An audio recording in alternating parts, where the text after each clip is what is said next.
রেস্টুরেন্টে তো নিশ্চয়ই খেয়েছেন কেসেডিলা।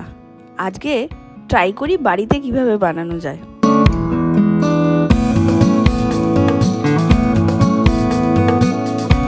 আজকে বানাচ্ছি সফট অ্যান্ড চিজি কেসেডিলা। প্রথমে আমি সবজিগুলোকে চপ করে নেব। আমি আজকে ইউজ করছি মাশরুম, ক্যাপসিকাম অ্যান্ড অনিয়ন্স। আপনারা চাইলে আপনাদের পছন্দ মতন অন্য সবজিও ইউজ করতে পারেন। কেসেডিলা একটা অত্যন্ত বিখ্যাত মেক্সিকান ডিশ, আর আমাদের দেশের এটা স্টাফড পরাঠা।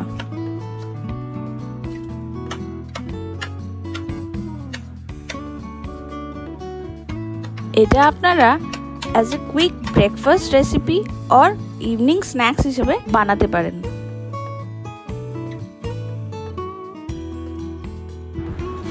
কেসেডিলা বানানো অত্যন্ত সোজা আর খুব কম সময় লাগে।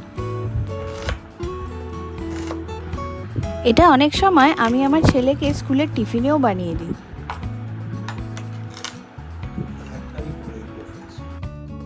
এরকম কুইক আর ইজি রেসিপির জন্য আমাদের সঙ্গে অবশ্যই জুড়ে থাকবেন। প্রথমে একটা ফ্রাইং প্যানে সামান্য একটু তেল গরম করে নেব। দিয়ে দেবো চপড গার্লিক। গার্লিকটা একটু লাল লাল হলে দিয়ে দেবো তার মধ্যে মাশরুমগুলো। আপনারা মাশরুমের জায়গায় চিকেন, পনির, এনিথিং অ্যাড করতে পারেন। মাশরুমগুলো যখন ভাজা ভাজা হয়ে যাবে তাতে দিয়ে দেবো কুচনো পেঁয়াজ।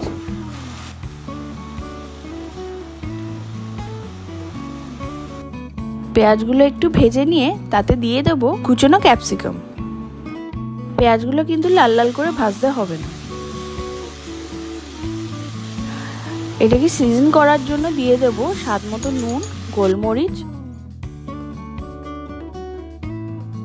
পুরো রান্নাটাই কিন্তু মিডিয়াম টু হাই ফ্লেমে করতে হবে।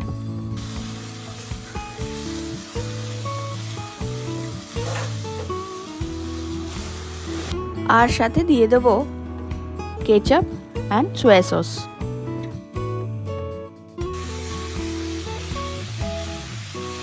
আর চিলি ফ্লেক্স। সিজনিংগুলো দিয়ে 1 মিনিট মতো নাড়িয়ে নামিয়ে দেবো। এবার একটা তাওয়ায় একটুখানি তেল ব্রাশ করে টর্টিলা ব্রেড দিয়ে দেবো। টর্টিলা ব্রেড বেসিক্যালি কর্ন দিয়ে তৈরি হয়। দুটো দিকই একটু করে সেকে তার মধ্যে দিয়ে দেবো আমাদের বানিয়ে রাখা ভেজিসগুলো। টর্টিলা ব্রেডটা কিন্তু লো টু মিডিয়াম হিটে সেকবেন। আর তার সাথে অ্যাড করে দেবো একটু জেনারেস অ্যামাউন্ট অফ চিজ। আমি এখানে মোজারেলা আর চেডার দুটো চিজই ইউজ করেছি। চিজটা দিয়ে টর্টিলা ব্রেডটাকে হাফ ফোল্ড করে দেবো। তারপর এপিট ওপিট 1 মিনিট মতন সেকে নামিয়ে দেবো।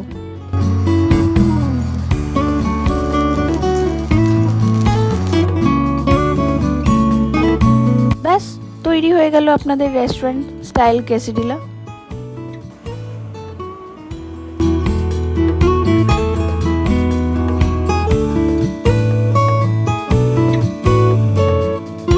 এবার গরম গরম সার্ভ করে দেবেন আপনার চয়েস অফ ডিপসের সাথে।